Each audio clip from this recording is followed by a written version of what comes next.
Mark Gorkin is a psychotherapist and a motivational humorist.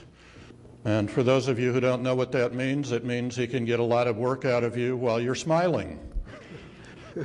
He's widely recognized and respected as a keynote and kickoff speaker, and additionally as an organizational development and team building specialist. Mark has authored numerous books and publications dealing with workplace survival, burnout, anger management, and safe stress in the workplace. Mark Gorkin, please welcome him. Thank you. Let me tell you my first experience as a stress expert in New Orleans was with a tough group. I can still see them sitting around this long table. And you could cut the tension in the room really with a knife. Who was I talking to?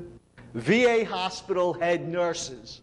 Let me tell you, I mean, they're battling lack of resources, administration, ego-driven doctors, patients, family members, staff.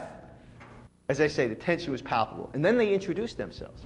Walker, W14. Thompson, W16. Jones, W20. I said, it sounds like reporting from your battle stations. And all of a sudden, the sighs and nodding heads let me know I was on target. In fact, that day I learned how you can tell how stress and burnout is not just affecting individuals, but teams, departments, entire institutions. The tip-off? Their two favorite slogans. Do your 8 and hit the gate. 9 to 5 and stay alive. Believe me, these ladies knew strength. Okay. Well, let's find out how expert we are on this subject. So, here's what I want you to do. I want you to make little clusters of, 4 or 5 people. So just turn around, join your neighbors, those people that are, kind of cluster around. Form little clusters. Sometimes it's easy just turning around, look at the people behind you. Whatever way you want to do it. Just come up with your little clusters.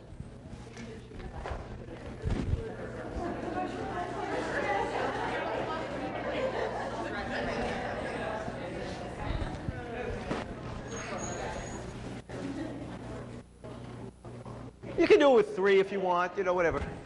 Okay. Well, this is a good clustering group. That's what I like. Group that doesn't suffer from clusterphobia. Okay. Now, it gets worse. I promise. It'll get. Okay. Now, here's what we're going to move right into what I call my 3B stress barometer exercise. Here it goes. How does your brain, your body, and your behavior let you know when you're under more stress than usual?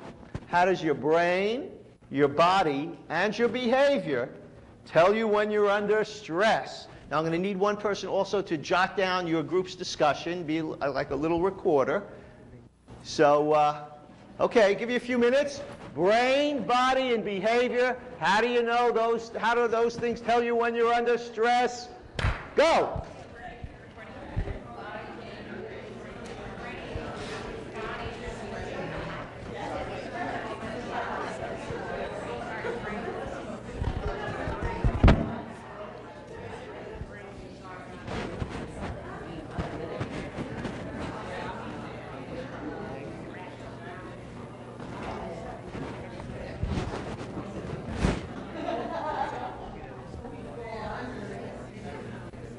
Okay, it was a New York minute.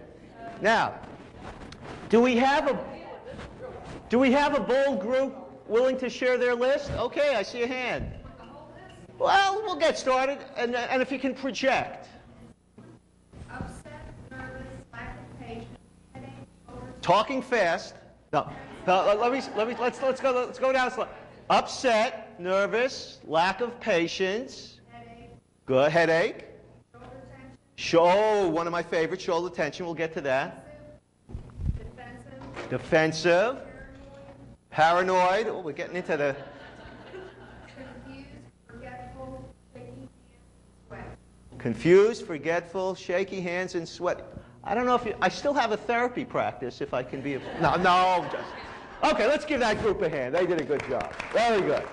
Okay, who else has got a list that they're willing to share? Okay, all the way in the back.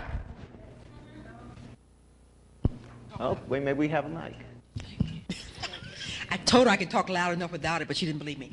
Okay, eating candy, specifically chocolate. Oh. Don't think as clearly.